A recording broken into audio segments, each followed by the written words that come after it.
Peace, power, and love. It's your one and only Kansu Sheshmu. I'm Moon. How's everybody doing out there? This is Team Osiris, once again coming with cutting-edge information, empirical data, and proper research methodology under the auspicity of science, man. And today it's nothing different. It's nothing different. We're going to have an esteemed brother from Team Osiris, Brother Hun Balam. And of course, we got another esteemed brother from Team Osiris. That's Brother Heru, one of our other researchers. And we're going to be discussing tonight the paradox of the indigenous American. We're going to kind of run the gambit. This is really something that Brother Hun is going to dig deep into and give some insight in. And it's going to be a powerful, insightful show. And I'm not going to waste time. I'm not going to waste time about it. It's controversial because some of it is spilled over into Americana. Americana, what Americana is, let me say this quickly, it's what America has produced in the form of icons, in the form of how we express ourselves as Americans. And when it comes to Native Americans, trust me, we've Americanized it, because there's a big argument about who the Native Americans were, because we have this fixation that older denotes better, that the original creates the casting system. And that really buys into the oppressor's paradigm, believe it or not. Those who claim to be about their culture, it's really what's called Stockholm Syndrome. That's really what it plays into, because you emulate your oppressor and use the same tactics on yourself to validate yourself. It's terrible. And what happens now is we have those of African descent that claim that they are indigenous to the Americas. And let's just run with that quickly before I bring Hun on the show. Let's just say we agree to that. We were indigenous here, right? Well, guess what? Did we matriculate here? Did humanity start in North America? Did humanity start in Central America or Southern? No, it started in the Southern Sahel region of Africa. So regardless if you were indigenous here, you come from Africa. You have African ancestry. See, this is the problem, and it's a misunderstanding. There's a lot of cognitive dissonance, and I'm going to open the floor to our Brother Heru and Brother Hun to have a discourse before we go right in. So I yield the floor, brothers. Peace. Yeah, I'm excited to be here. We had a discussion on this topic in another platform 2 days ago, I believe. So this is kind of a more well thought out and a more organized response to that conversation, and I hope we're able to enlighten the audience on some misconceptions that are out there.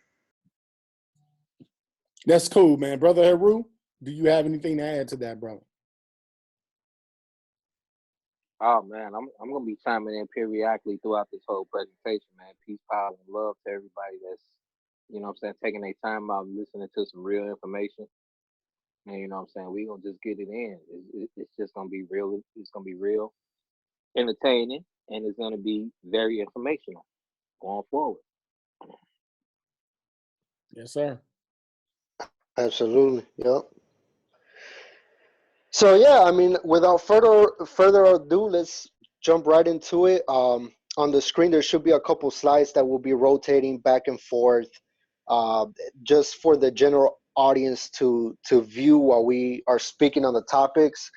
And I wanted to do it this way because it functions more on macro level, as far as being able to get a perspective of the different populations that are here today and that were here at one point and that may have gone extinct or whatnot, coming out of Africa that were here on Earth. So, most of these slides are a map of the world, and they all entail something a little different. So So I guess where we need to start off, because that's where the human story starts off, is in Africa, and that's this map that you see right here with Homo sapiens in red coming out of Africa and the different routes, migratory routes that we took. Um, and before you even talk about humans, you really would have to talk about evolution, because you have to talk about how the humans come about to be in the first place. What is a human? What is it that makes us human? However, that is a topic that even outside of the quote unquote wannabe conscious community, outside of that, even in mainstream, a lot of people still don't grasp that concept, and a lot of people shy away from it. Everybody wants to put in their own idea as far as the origins of humanity. Some people are more comfortable with a religious point of view. Uh, some people are more comfortable with some fringe theory, perhaps, of aliens having created humanity or whatnot. So we're not going to go there. We're not going to go there, because that in itself will lead us down too many other rabbit holes that are irrelevant for the purpose of this conversation.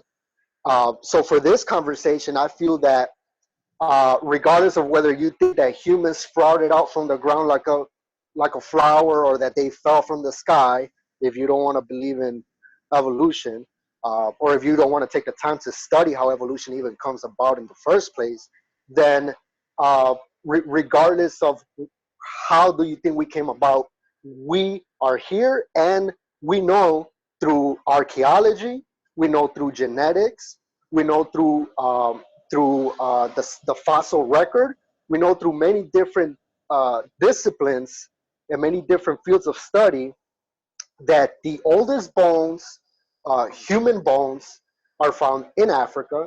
We know that the oldest evidence as far as tools and artifacts to support the idea of a human presence are also in Africa.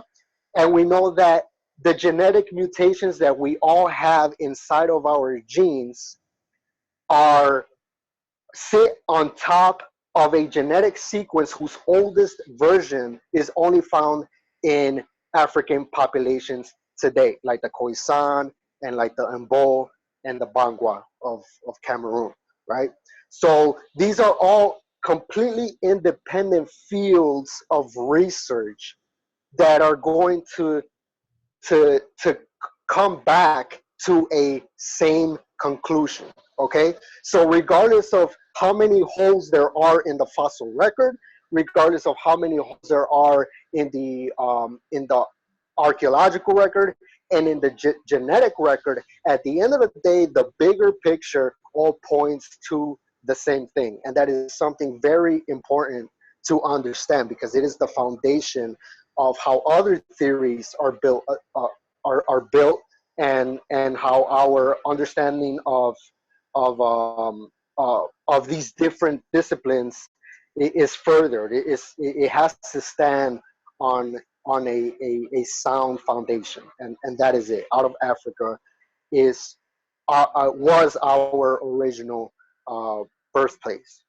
So um, so yeah, we came out of Africa, and also to that, just so that I can close the door to any rebuttals to that. The only rebuttals that you are going to come across against out of Africa, um, against the out of Africa theory, are going to come from French sources. I guarantee any source that they, that you supposedly have evidence for, like suppose a 3 million-year-old artifact, I guarantee that will come from a book like Forbidden Archaeology. Okay, and there are many books.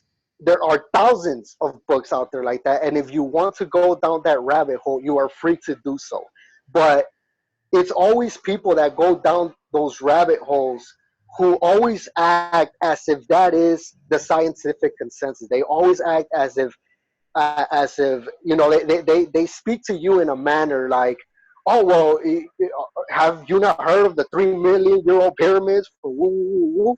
And no, that okay, no professional in any professional field, in any university, anybody reputable would even go there with you. They don't agree with that, because every time that you cross-reference these things, like for example, many of the citations in that book of forbidden archaeology get debunked time and time and time again. If you cross-reference them, they fall apart before you can even begin to make a case for them.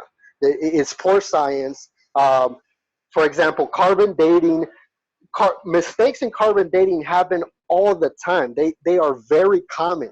Okay, you cannot pick and choose all of the anomalous datings, compile them together, and then present them as if this is undeniable evidence of a pyramid or an artifact dating back millions of years. Okay, that's not how it works. That's why there's always peer review, and the peer review process is an ongoing thing. There's constant different labs work on the same thing, and one lab may have one date, like say 160,000 years ago. Another lab may have a date of say 100,000 years ago, and they all come to a common ground. The one lab that ended up with a result of 2 million, it's probably wrong.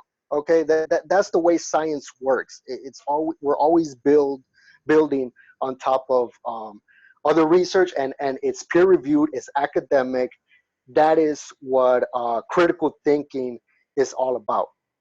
So I just wanted to make that very clear, before anybody starts talking about 50 million-year-old pyramids in Mexico. Okay, so humanity started there, and in Africa, where exactly in Africa humans developed, in my opinion, is a bit irrelevant, because what makes the human species human is our skull size and our slender bodies.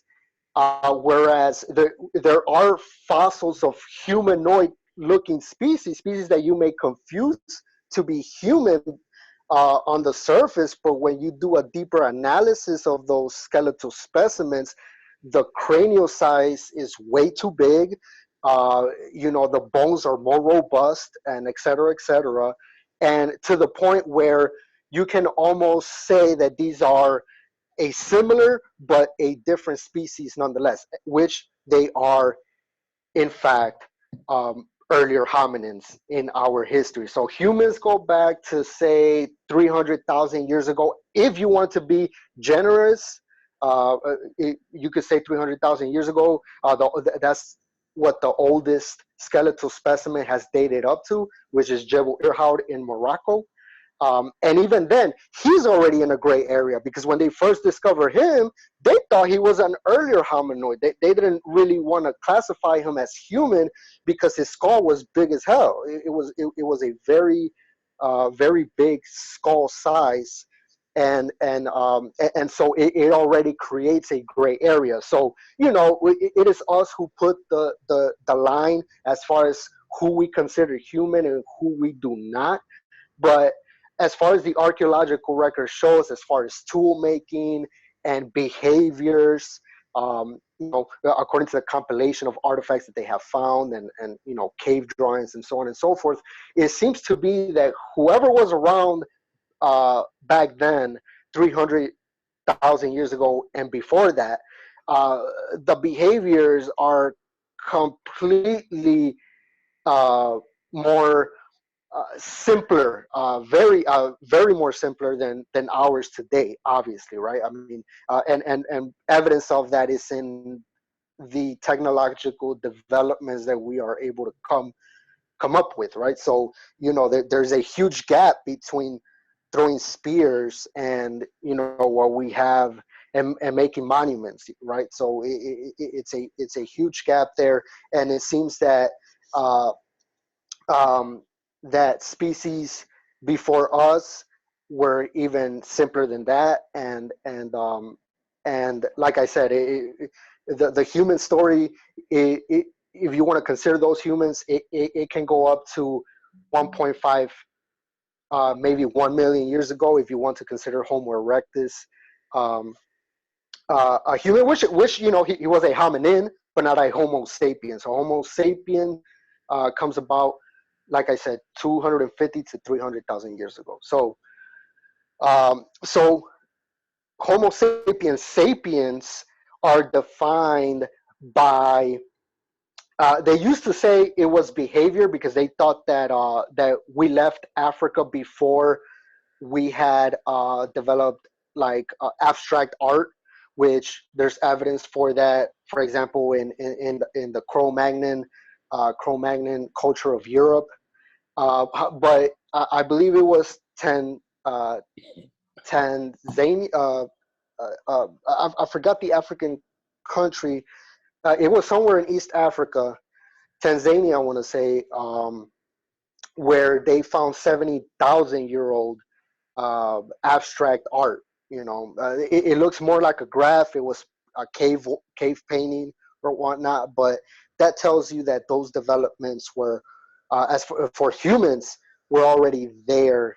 Those behaviors were there before we left Africa, um, and and it's not surprising because you have Neanderthals, for example, who were already outside of Africa way before us, or their ancestors rather. But eventually, we know for a fact that the Neanderthal was burying their dead, and they were engaging in very complex behaviors as well. So we know that it's not surprising to think that humans 70,000 years ago would also be drawing on walls and whatnot, because we know that Neanderthals were. We know now because of evidence that we have found.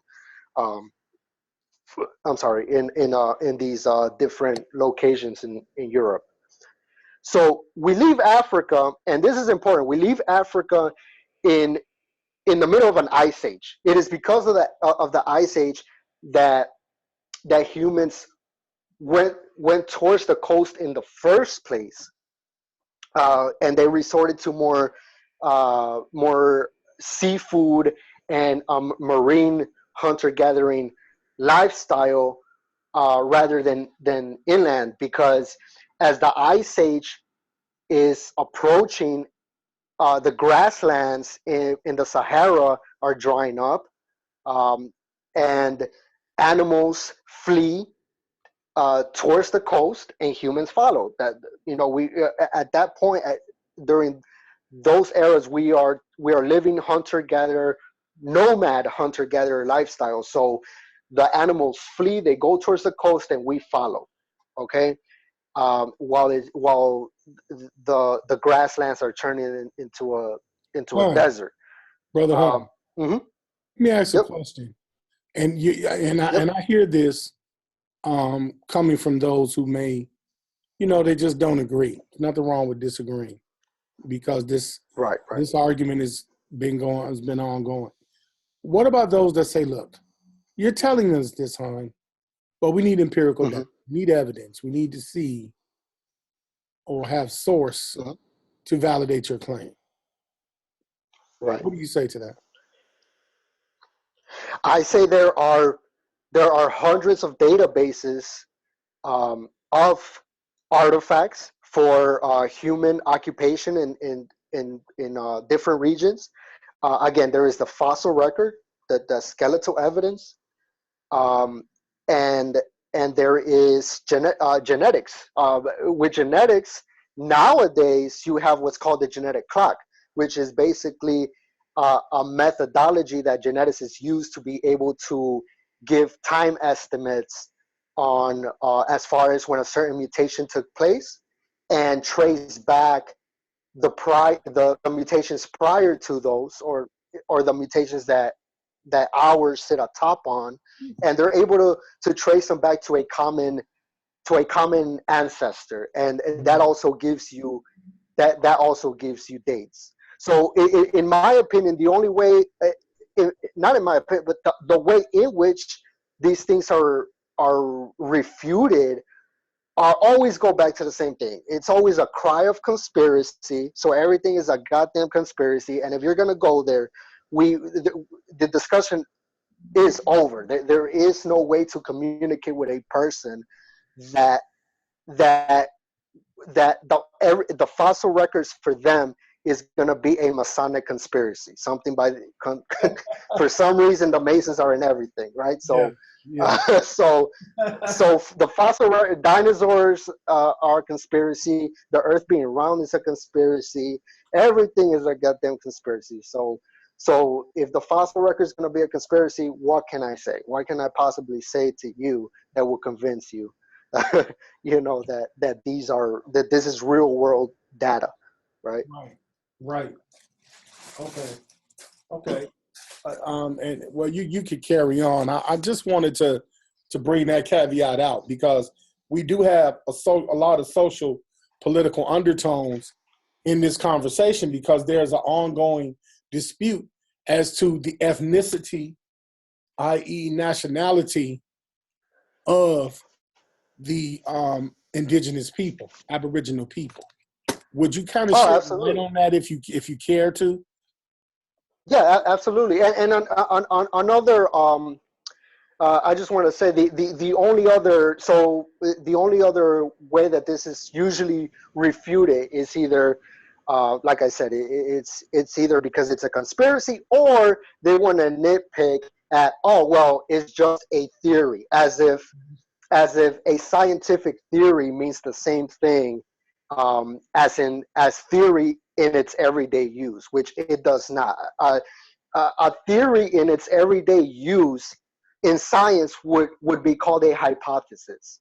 That's a hypothesis. It's not a theory. A theory is when multiple different independent avenues of research lead back to a common conclusion. If genetics does that, if the fossil record does that, right? If archaeology, if the archaeological record does that, then now we have a theory because now we have multiple fields that are backing it up. Whether if it's a proposal, right? Like we would do in our everyday life, then in science, that's not a theory yet. That's called a hypothesis, and you're going to need supporting evidence in order to support your hypothesis. So that's one thing. Now, um, as far as talks of ethnicity and identity, I definitely feel that needs to be disambiguated, um, because we're going to run around circles here, and we're going to go down different rabbit holes of misunderstanding if we don't get this out the way. Okay, there are different types of identity. Okay, Mm-hmm. there is a biological identity that you have, a genetic identity, right? Right. Or rather, let me be very precise here. Right? Let me be more precise. There is a genetic identity, which is biologically rooted and scientifically objective. All right, that's your genomes, which are in every cell of your body. Okay, there is another identity that is also biological, but it's not based on genotype, it's based on phenotype. So that is your phenotypic identity. And that is also biologically rooted. However, it is socially relative Right. because it is subjectively classed. Mm-hmm. And that's where we get into the idea of race. Okay, the racial makeup of a nation is going to be classified differently depending on that political entity, on different geopolitical borders, right? So the United States racial categories are not the same as Ethiopia's racial categories and so on and so forth, or a lot of Middle Eastern nations, they don't have the same racial categories as we do. You know, and this is a problem that has always existed, even during colonialism.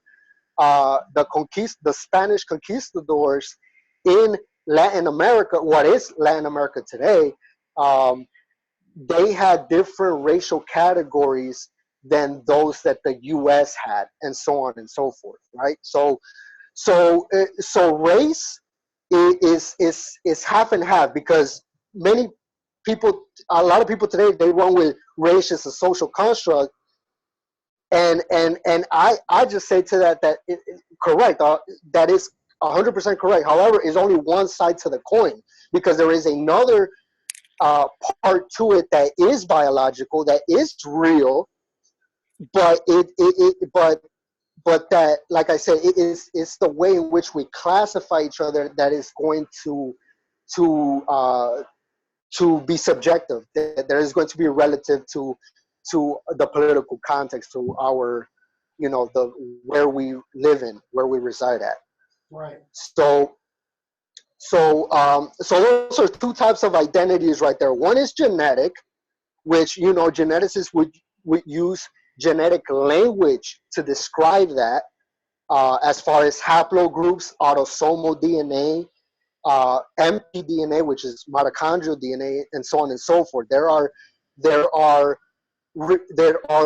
genetic realities to that you can track, that you can measure, and that you can see, and that is biologically and objective. Number two, phenotypic identity or racial identity. Like I said, it is also biologically rooted as far as your phenotypes. For example, either you can be dark skin, and there's different degrees to that, right? Or light skin, and again, there's degrees to that. What light skin are we talking about? Are we talking about light skin pale or light skin brown? Like, what are we saying there, right? So I feel like a lot of people get lost in just blanket terminology, when you have to be very specific about these things, right? Right.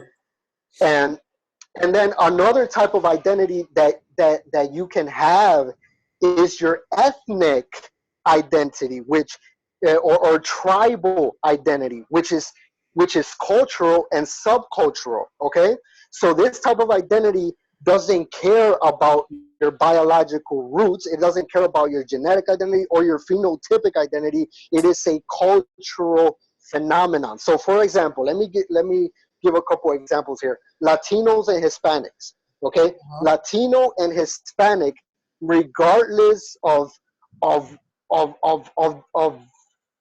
rabbit hole that you want to go into as far as the etymology of the words, that is 100% irrelevant to the fact that today, in 2018, Hispanic and Latino are an ethnic identity, and that this ethnicity of people, of Latinos, has many different quote unquote races. There are some Latinos that are all African, okay, that they are all black, because for whatever reason, if they have been isolated in a certain part of Brazil or Mexico or whatnot, which, you know, in 2018, that is, it's very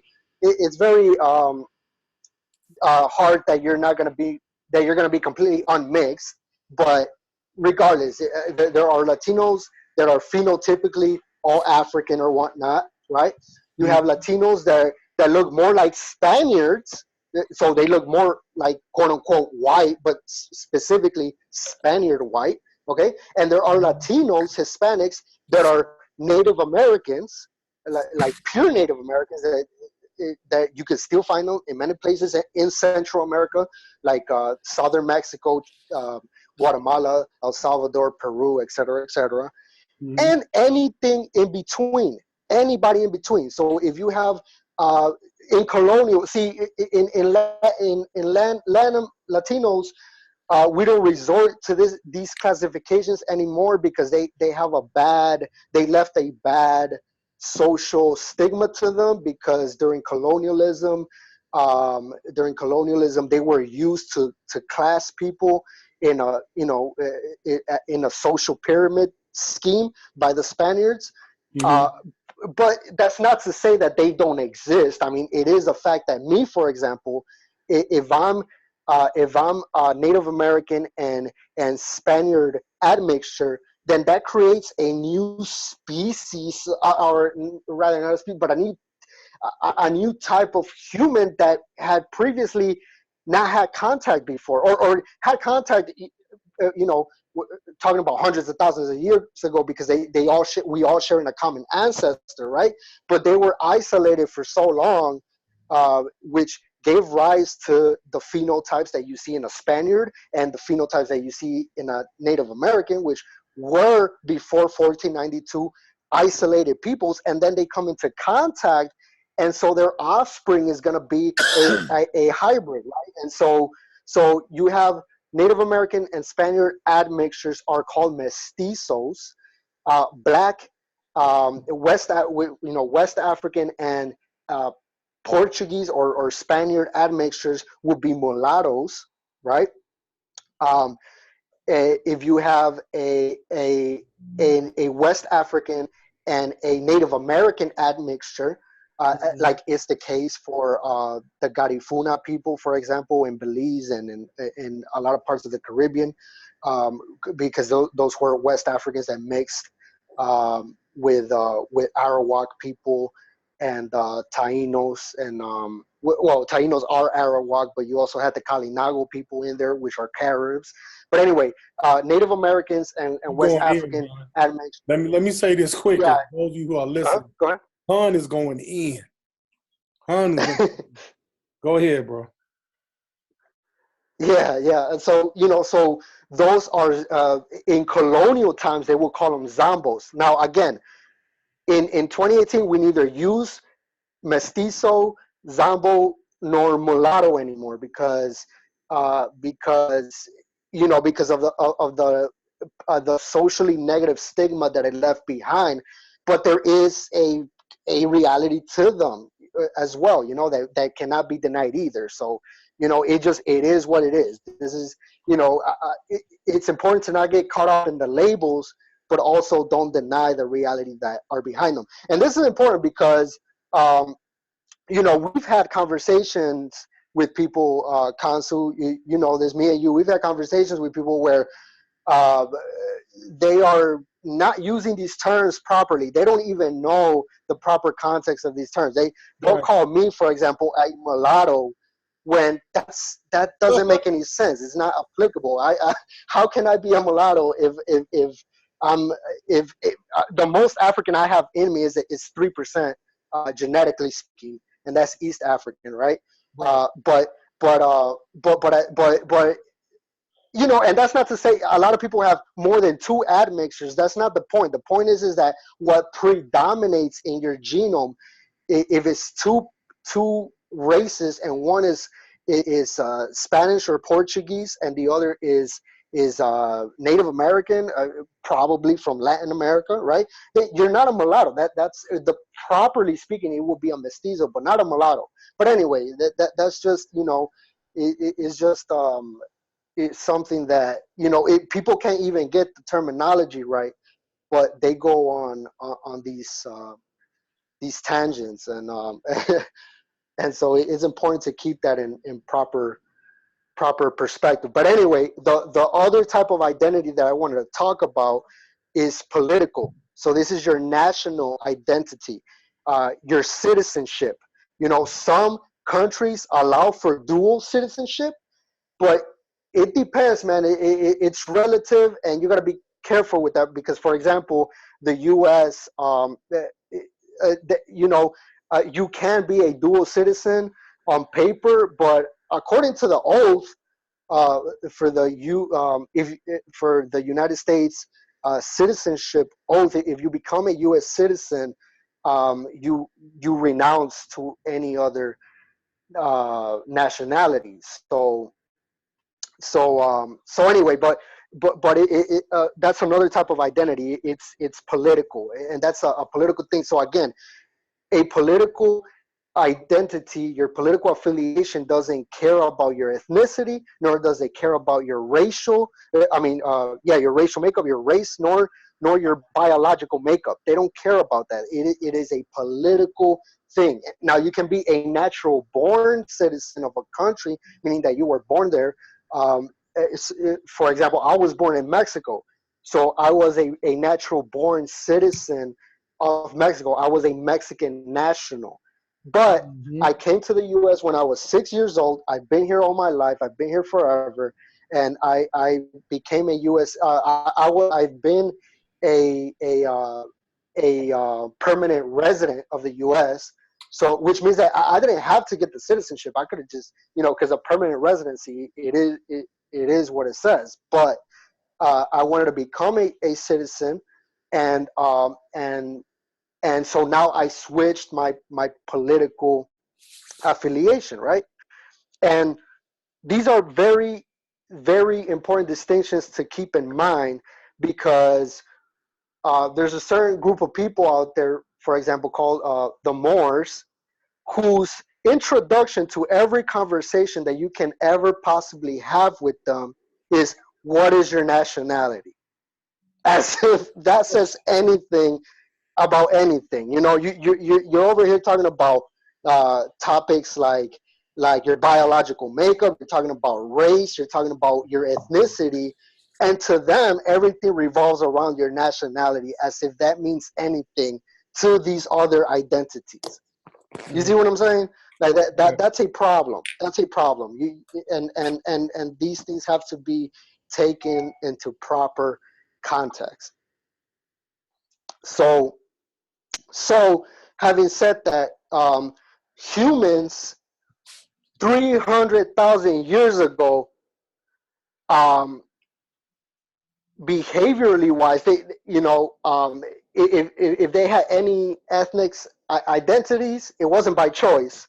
Okay, it was because that's how they grew up. I'm sure form of political systems must have existed back then. They were primitive. They weren't as sophisticated or as complex as we have them today, of course, and so on and so forth. But proper putting those identities into proper context, racially speaking, phenotypically speaking, the humans coming out of Africa were what in 1800s anthropology you would label Negroid, right? Negroid. And that's a very ambiguous term. It's very vague, and we can go on to why it's vague a little bit later in the conversation, because you won't be able to see it until we discuss, until we delve further into it. But they were generally Negroid, whatever that means, right? And or let's just get into it right now. The reason why it's very vague is because when you say that it is of the Negroid race, there is no consensus on what qualifies that. Like we have general ideas in our minds. So, for example, you picture a certain spectrum of skin color, right? But there are other peoples who can have the same pigmentation in their skin. So, for example, Native Americans, but who are obviously not considered Negro. They are Mongoloid, right? In 1800s racial classifications, right? And so skin color doesn't work to determine who is Negroid and who is not. So what else do we have? Facial features. Well, now you have a problem with East Africans, because now East Africans don't have broad. Not all East Africans have broad noses and thick lips. As a matter of fact, they don't predominate in those features at all. If anything, they predominate in narrow features. So, are they Negro? Are they not? Right? Again, hair texture. Australians would be considered Negroid, but a lot of them in Australia, not in Papua New Guinea, but in Australia, a lot of them are born with straight hair. right? And also in Sri Lanka and southern India, where you have people walking around with brown noses and thick lips and dark skin color, but it's flat hair. So again, you have all these problems with trying to define what exactly it is that we mean by that term, that 1800s terminology, right? It's a problem, which is why anthropologists today, and not only because of the term Negro, but because of the archetypical thinking, uh, as far as Mongoloid, Caucasoid, Negro, and etc. Anthropologists and geneticists today use the term populations because humans are not a caricature. We're not a cartoon, and there is a spectrum. There is a spectrum in phenotypic continuity across all populations on Earth, right? So that's just important to keep in mind. But so the closest physical the closest objective requirement that we can possibly have for these 1800s classifications are skull structures. That is something that even craniometrists today can get behind of. That is more objective. That is something that everybody can agree on. So I'm sorry. So they class Negroids, the Negroid class, which is extremely vague. To further be more specific and more precise, you have Australoids, who are considered Negroids, but not Africoid. And then, of course, you have Africoids, which are African populations, which also fall into Congoids from West Central Africa and Capoids like the Khoisan. And again, this is because of skull structures. You have to be able to look at their Yeah, skulls and real quick, brother. Go ahead. Yep. North African people are classified as Caucasian, and some East African populations are also classified as Caucasian based on skull. Right. They are Caucasoid, again, because of their skull structure, and that's very important to that's a thing to understand, because I hear many people. A lot of people get mad because of those classifications. They're like, "Oh, so you're calling you're calling Ethiopians Caucasian," and and and um, and the reality is that when you hear the term "oid" at the end of one of these words, like Caucasoid, Mongoloid, etc., that has nothing to do with being Caucasian. So not every Caucasoid is Caucasian, just like not every Mongoloid is from Mongolia, right? Because you have Chinese, Japanese, and so on and so forth. So not every Caucasoid is going to be Caucasian. A Caucasoid can be somebody from East Africa with very dark skin, and they can even have woolly hair and whatever other phenotypes you want to throw in there. But it is because of their skull structure that that makes them Caucasoid, not because of their skin color. So um, so yeah, if you have to point out the differences in skull structure, you can. So for example, the capoid skull structure is it's more elongated in the back, and they have an epicanthic fold in the eye sockets like mongoloids do, but they are not mongoloid because mongoloids don't have that elongation in the back of the skull.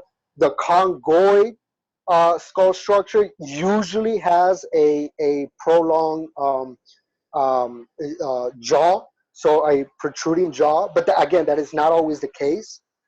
It has a I believe it is squared eye sockets that it has. I'm not exactly too sure on that, but there is a criteria for measuring these things.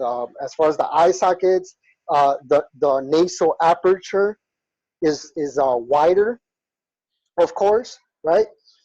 And the Caucasoid has what they call aviator glasses eye sockets, and the nose is obviously going to be thinner, and so on and so forth. And so there's criteria. If you don't believe it, is probably because you haven't taken the time to actually look up how craniometrists or forensic analysts, um, like even in criminal forensics, they have a criteria that they use uh, to input the data in the computer now, because nowadays they're no longer doing it manually. Nowadays, all they're going to do is just take the measurements, put it in the computer, or scan it. I don't know if they have machines now that they scan these things, but the point is that they can just input the information in the computer, and it will give you an estimate of the race, of the quote unquote race of this person, or who it may have been. They can tell you if it was a male or a female, and so they have all this information. And it's not only skull structures are just what are more evident, okay, but every population on Earth differs in body measurements as well, in limb proportions. They even the teeth are different.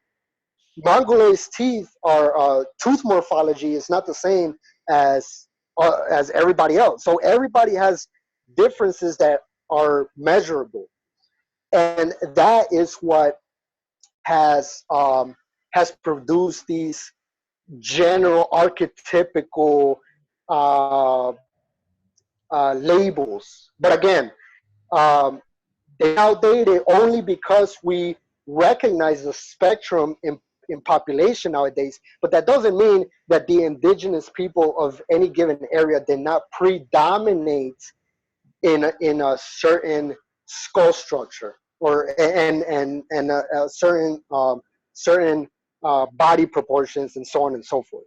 So if we go back to the topic of coming out of Africa and the Paleolithic era, when humans were coming out of Africa back then, they were more closer to astroloids than to modern populations today, right? Except, of course, for asteroids. And that is because, in particular, because of the brow ridge.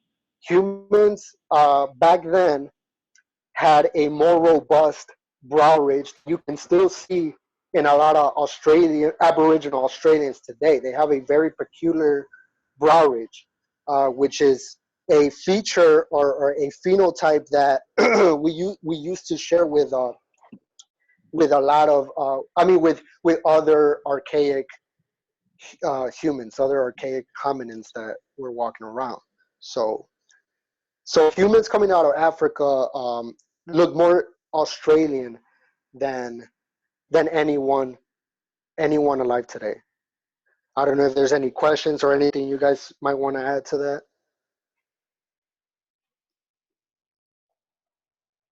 Harold, Yeah, I Consul? just want to say real quick that this particular topic it's not just so cut and dry, because people, some people tend to get in their feelings and they just feel like, oh, this is this and this.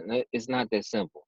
People also have to understand the human tree is not so much like that old picture that you see where you have like this little monkey evolving and growing into a man. That's not how evolution works. It never Right. was like that. And that's a false way of thinking. If you want to look at evolution, in general, and even human evolution, look at it like a tree.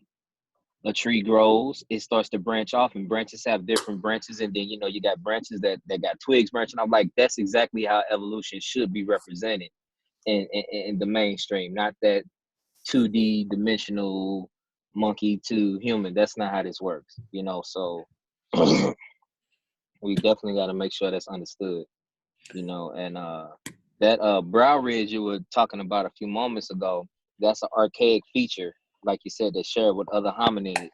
So that's something that's still left over in that particular population of people. That's something that's still left over from their interactions with other hominids of the time, because we all know the people that eventually became these Aboriginal Australians, those people were some of the first populations to start migrating in mass out of Africa. And they ended up meeting up with other hominids like Neanderthals and Denisovans, and they were mating with them and, you know, living amongst them. So they still share some of those archaic features because they mingle with and with them more so than any other population of people on the face of the earth. That's why people that, you know, that's why you were just saying different populations.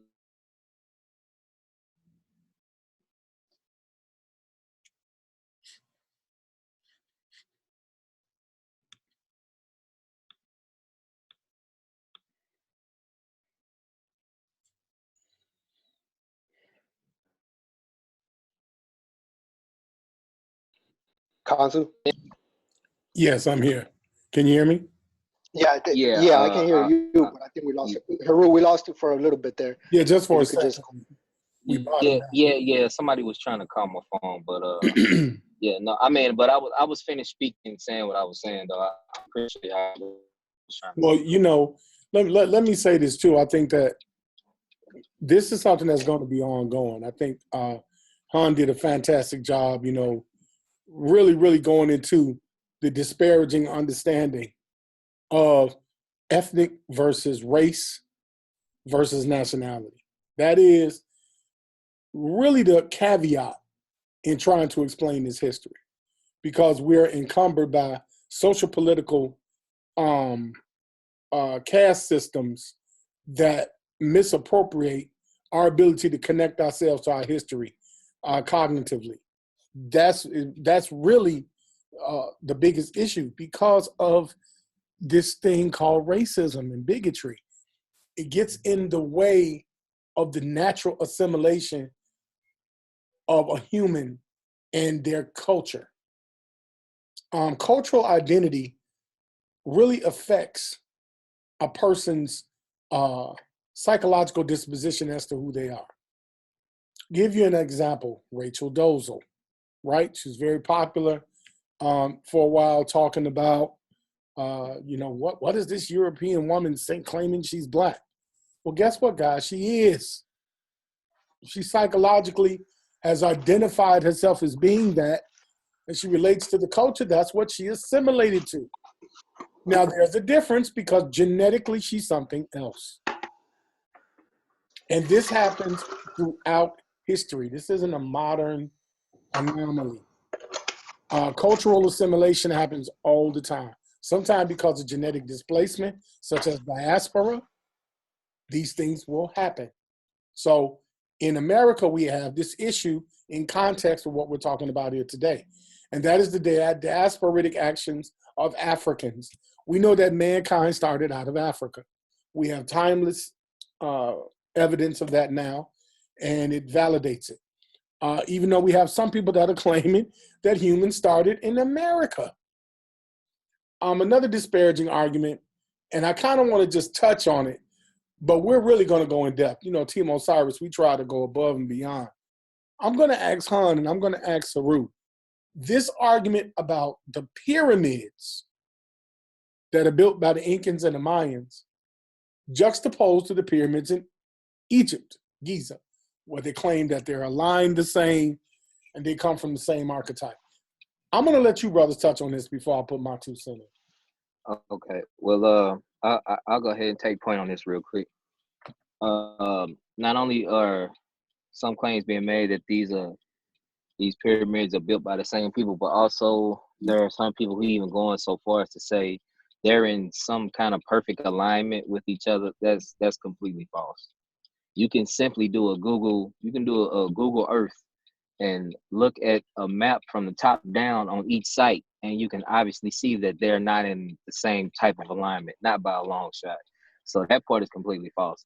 Next, as far as the same people building it, I would say that have to also be false too, especially when they were the ones in Egypt versus the ones that were built in Central America are built for completely different purposes.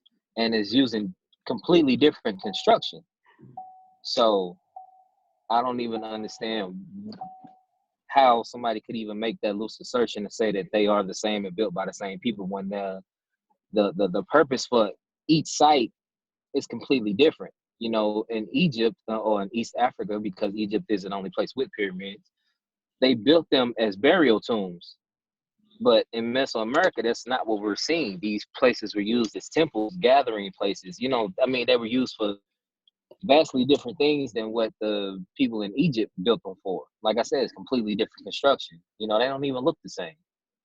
So, I mean, that's that on that. And I yield the floor to Brother Hun to speak his piece on it.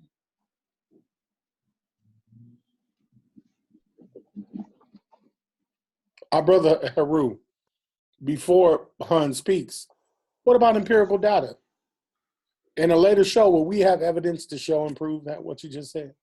Substantiate what you said? Oh, yeah, absolutely. Absolutely, without question. Absolutely, without question. I'm just being devil's advocate. No, You already know. I mean, no ifs, ands, But no I buts want to about answer that. the I mean, we can show. We can pull it up and we can show that these two different types of construction were used for different types of things. And not only could they not have been built by the same people based on that flawed logic, but then you have to think about the time periods that each respective site was built. Mm-hmm. To say that something is built by the same people, you would have to mean that these people were in or around the same time period, when these time construction sites are so far off from each other, there's no way they could be the same people. Mm-hmm. Mm-hmm. They even let that come out your mouth as a notion is utterly ridiculous. Go ahead, Brother Han.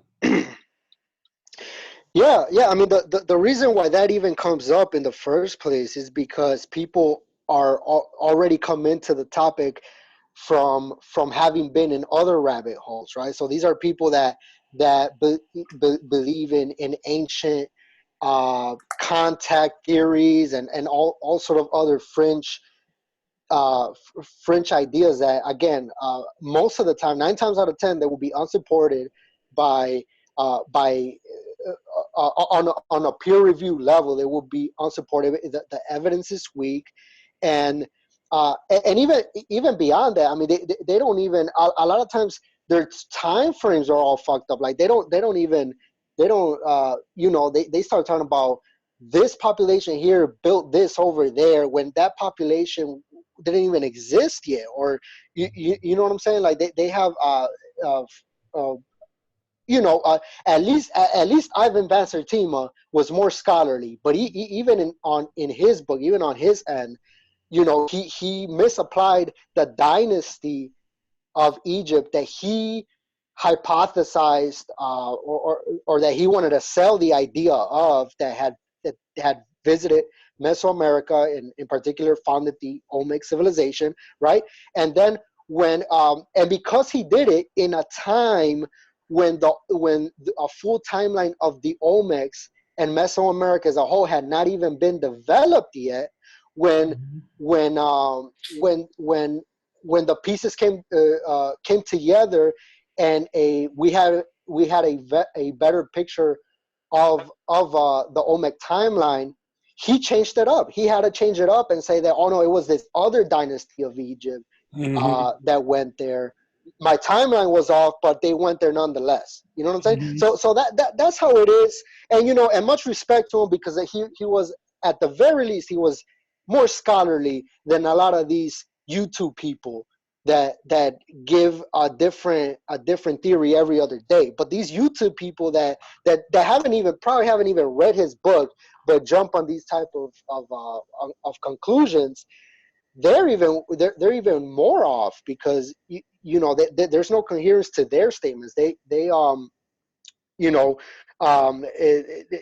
say that it was the Mande people of West Africa and the Egyptians, and that it was the Khoisan that were here too. So goddamn, you had the whole UN up in here apparently 3,000 years. You know what I'm saying? Like they can't even get their story right, but they go on these massive propaganda campaigns. So So yeah, I just that's all I had to say. Like Heru said, the pyramids are built differently for different purposes. The ones in Egypt, at least, because I can't speak much for Sudan, because I haven't studied them too much. But as far as Egypt, I know they were restricted to pharaonic use, right? They were guarded against invaders and so on and so forth.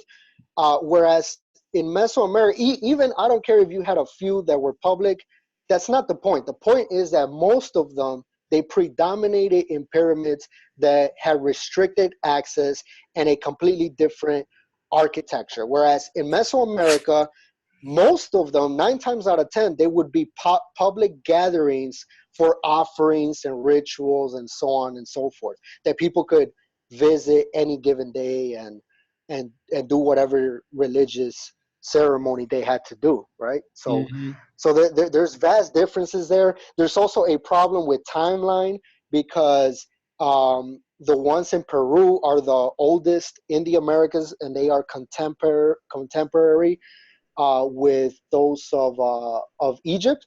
Well, with the one of Egypt, which was built around 2600 BCE, right? I forget the Right. name I of it. believe you're talking Uh, about the Machu Picchu, correct? well, in Egypt, I believe the oldest pyramid dates to around Yeah, 2600 BCE, right? And correct. yeah, and well, not Mesoamerica, because that's no longer Mesoamerica as a cultural area, but Mm-hmm. the Andes, in the Andean region, which has the oldest pyramids or temples, it was built. Well, they carbon dated. Um, Actually, I won't go. I won't say that because I'm not exactly sure how they went about to get in the dates. But according to academia, it's dated to around 2600 BC, around that time period. And they think that the city was already flourishing before that, since around 3,000, if not 3,500 years ago, or BCE rather, I think, which would make it contemporary with Mesopotamia. Mm-hmm. But in either case, it was around that time period that they started building pyramids. So anyway, the point is that they were contemporary. So if it's the same people building them, um, how did they get here? By plane? Did they fly? Because it's transoceanic travel. I know people are gonna jump right away into boats, seafaring, but the technology back then, the seafaring technology back then, at most would get them around the Mediterranean Sea. It is not gonna take you across the goddamn ocean. All right, that's suicide. And even if it did, you would be lucky to get here uh, as a small group. Mm-hmm. So you mean to tell me they had the best people, the elite of the elite of that state, of that nation? You know what I'm saying? And they just they rolled the dice, and out of luck they landed here. They made it alive, and they had enough time to completely revolutionize an entire populations of people, because we're talking about more Mm-hmm. than one ethnic group. We're talking about dozens of ethnic groups during that time period. Mm-hmm. So it's just complete. It's preposterous. It's unfounded. There's no evidence for contact to begin with whatsoever. Many people jump on that on the cocaine mummies, right? Um, the mummies that they found uh, in in Egypt with traces of cocaine and tobacco or whatnot, Mm-hmm. or not tobacco, but I think it was the what is it? I think it was nicotine, right, which is the active compound in tobacco, Tobacco. if I'm not mistaken. But Mm-hmm. whatever it was, they found it in these mummies. And I mean, God damn! I mean, the layers of in order to grant that, the mummies were exposed time and time again. I think the record shows that they were moved about what is it, like 15 times or something crazy like that, from location to location to location, in a time when they were not even taking the proper procedures for quality control, or perhaps it was because they didn't need to, because they didn't think that in the 2000s or whenever it was that they did the test, that they were going to be testing for any any micro compounds, any substances like that. So I'm not sure if it was because of negligence or why it was, but the things were left open for a long time, being transported from place to place to place, in a time period when cocaine use was not shied upon by by a lot of people in a lot of Americans, or just people in general during that time period. Like there's a lot of room there for contamination. So so one thing like that, again, you're always going to find fringe evidence. I can compile a dozen things right now that would be fringe, and they would prove themselves to be fringe because of the methodology behind them, the level of robusticity to as evidence, where for example, genetic evidence is 100% undeniable,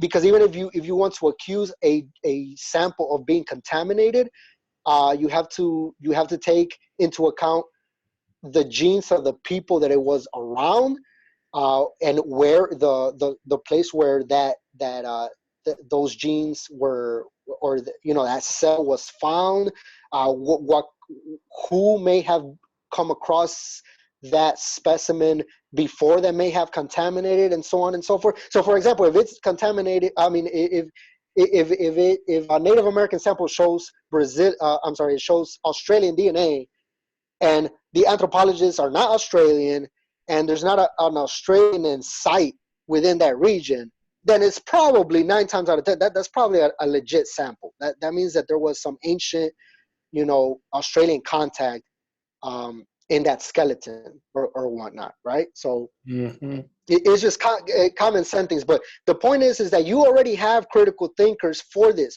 You as a YouTuber do not have to, you should, you can cross-reference. Feel free to cross-reference by any means. Of course, that is critical thinking. But you cannot take fringe sources without cross-referencing their context and just compile them together and promote these ideas. You cannot present these theories that are unfounded by professionals, because if they have merit to them, guess what?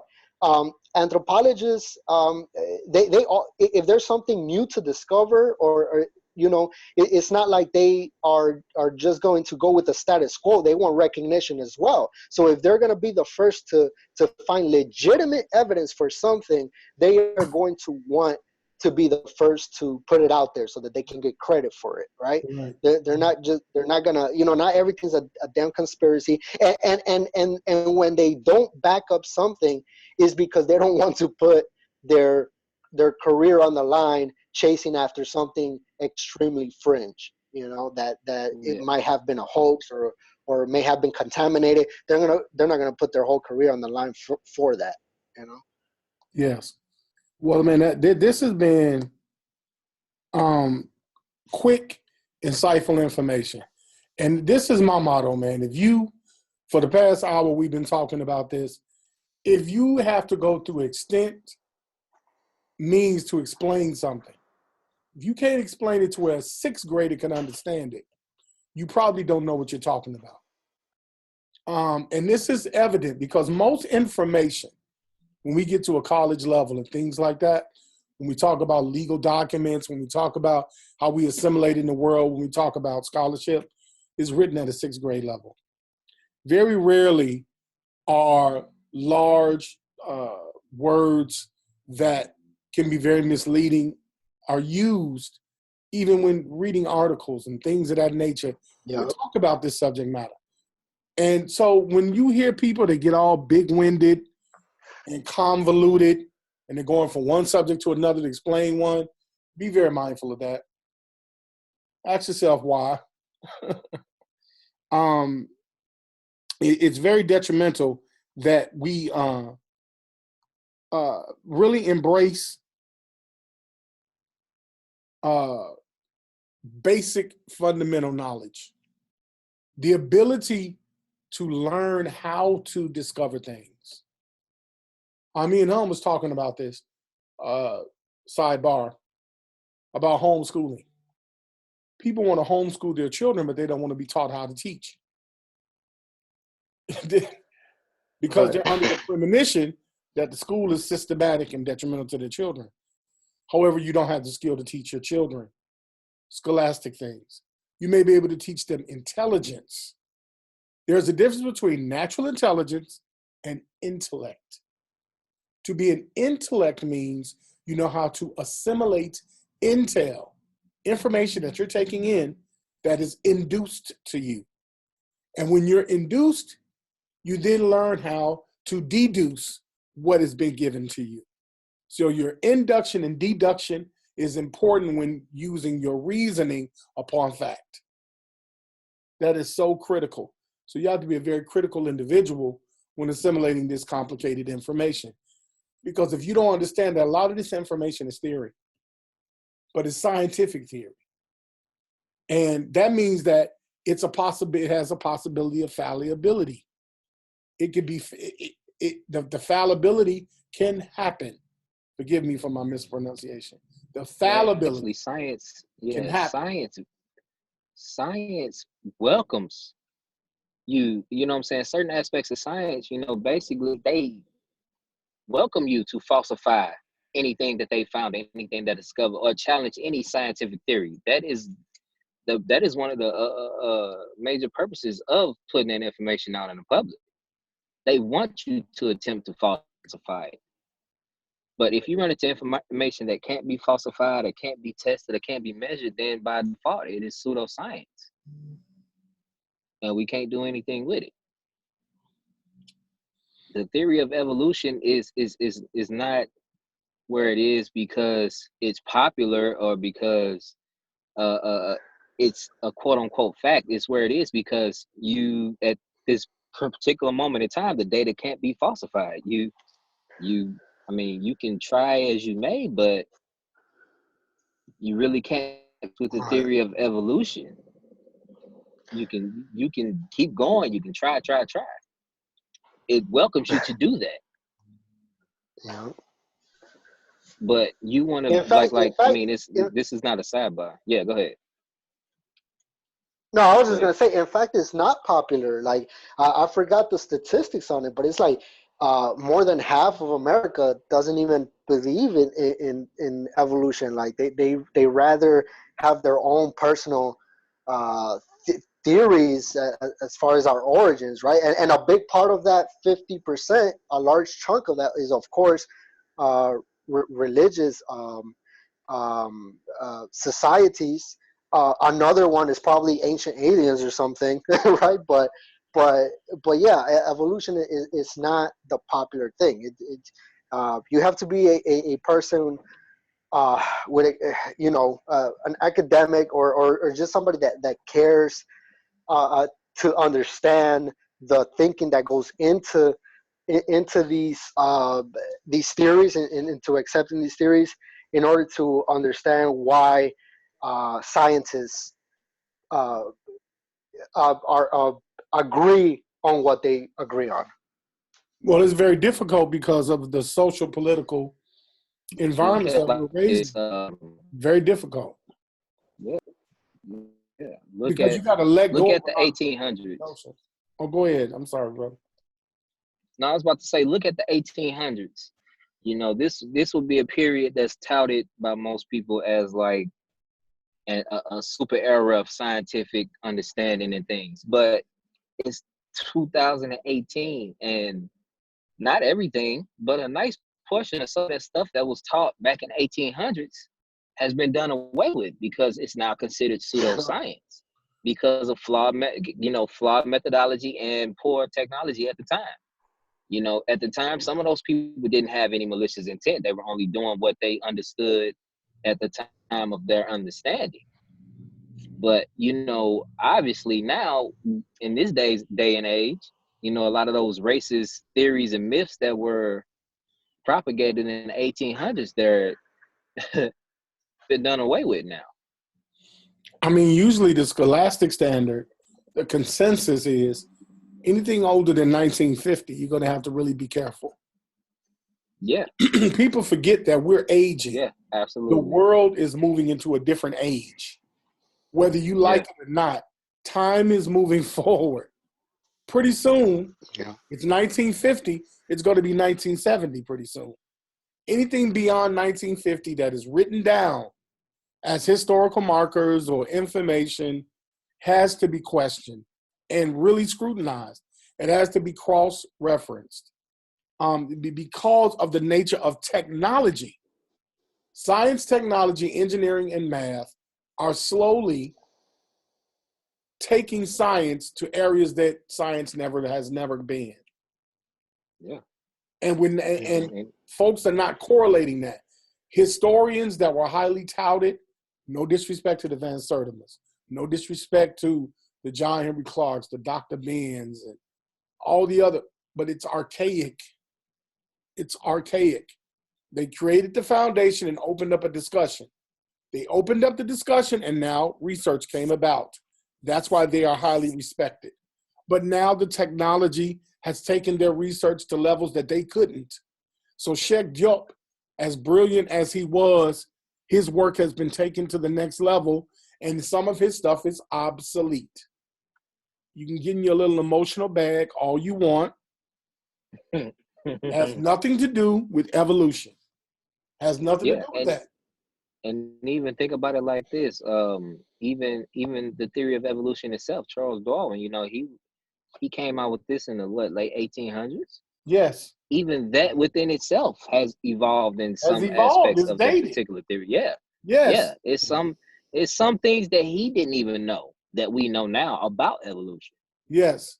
What a lot of people don't know is what made Charles Darwin so controversial was he believed that we evolved in improvements, meaning that the European man, Neanderthal, was an improvement upon the original Black African, what you would call man. Yeah. That was his opinion when he was talking about natural selection, and that the nature was repairing itself from its initial mistakes. So quite naturally, he had no technology whatsoever. As brilliant as he was, just because you're a racist doesn't mean you're not brilliant. Right. Look at Hitler. Hitler was horrible, but you can't say he wasn't brilliant. So I think, and like you say, like you brothers are saying, it's the abatement of general education, particularly amongst African Americans. It's Stockholm syndrome. And that affects a lot of minorities, such as African Americans, that because they have no cultural center, they have a tendency to repress against each other and actually emulate their oppressors' actions. And that's just what we do. Because this should not really be a race issue when talking about indigenous people. That doesn't devalue you as a human being on the planet. Everything can't be African, Runoko Rashidi. Everything can't be that. Everything, and then everybody dark-skinned on the planet is an African. Right. So all your skin folk ain't your kin folk. Right. Right.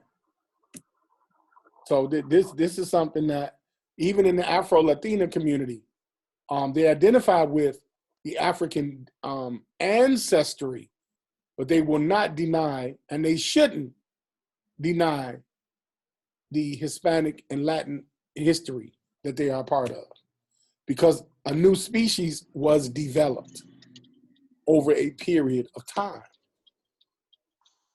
So these are some interesting paradigms that we're going to be continuously speaking and attacking on. Brother Hun, man, would you like to close out with some things, man? It doesn't have to be much. I know you said quite a bit. But would you like to close out for the people, man? Yeah, no, absolutely. There's a lot of things. There's so many things that are left, um, to address, because, there's always going to be points that people want to pick up. So, for example, in another episode, perhaps we may be able to talk about Lusia, and colonial documentation of who they saw when they got here, and so on and so forth. But in general, this, you cannot talk about that. The reason why we chose deliberately not to start off with those things is because that is the only thing that people that promote these ideas have, because they don't have a sound foundation, a root foundation from the roots, from out of Africa. So uh, yeah, I just want to, thank you for the time, to be able to address this foundation for later conversations in the future. But this must be understood, the fact that, as humans are migrating out, when they got to Europe and when they got to North Asia, they were faced with environmental pressures that by default it's going to change your phenotypes, certain phenotypes. Your future generations are going to develop phenotypes in order to protect them from those type of environments. So knowing that the Americas were the last continents to be inhabited, by the time you get to the Americas, at most, you had proto-Mongoloids, because they were coming in around 23,000 BCE, but they were definitely not the same people that left from Africa 100,000 years prior. That's a long time. That's a Yes, very long time. yes, that's definitely So agreed, brother. that's it. Brother Haru, the brother formerly known as Haru. Brother Herbert, man, anything you Yeah, I want mean, yeah, I mean, he's on point. People got to understand, like, it's those same people that left out of Africa 100,000 years ago.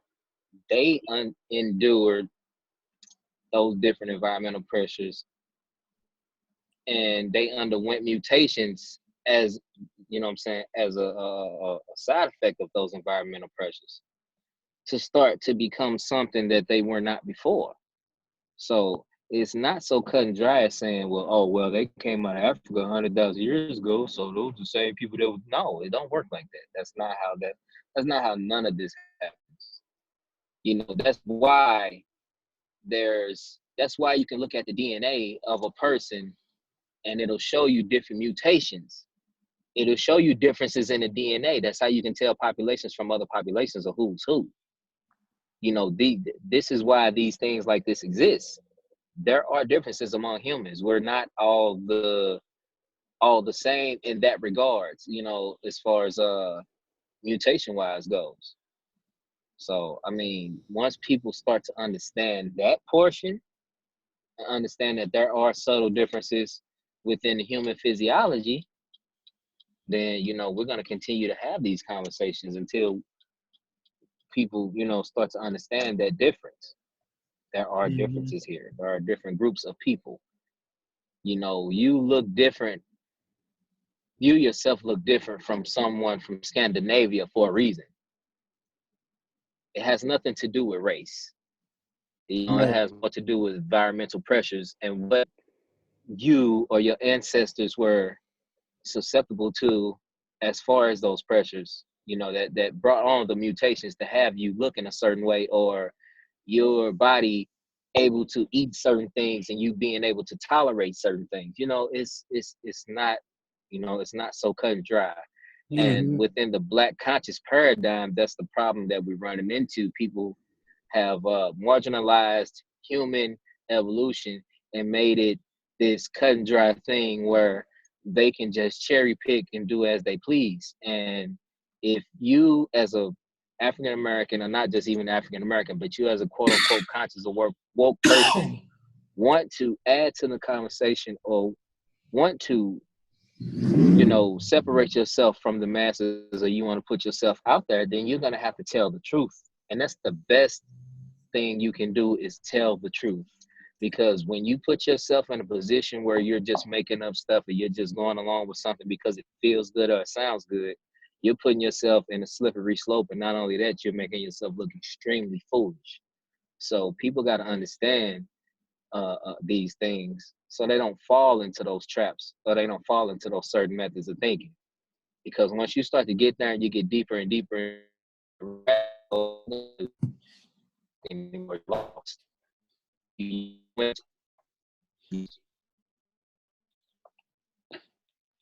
you're breaking up, Harold. Breaking up a little bit. Well, I'm going through them some St. Louis woods. Yeah, but on that note, you know, I'll go ahead and close out with that. You know, we just got to be more, we have to be more understanding as a people, you know, getting this information and actually trying to verify it and the methodology to verify it and what we're coming into. So with that, you know, I ended on that. Peace, brother. Team O.S.I.R.I.S. All right, brother. Well, Brother Hun, you were going to say something? No, that was it. Just thank you for the time. That's all. Okay, man. Well, I appreciate Hun. I appreciate, you know, brother, the artist formerly known as Hey Roo. I appreciate that brother as well. Team O.S.I.R.I.S. appreciates everyone that enjoys our information. And again, we're going to be touching on this situation bit by bit. You know, it's not something you can explain in a couple of shows or episodes, man. It's an ongoing and a learning process. So with that being said, it's your one and only Kansu Sheshmamu, man. On behalf of Team O.S.I.R.I.S, peace and power. And we'll talk to you soon, y'all. Peace.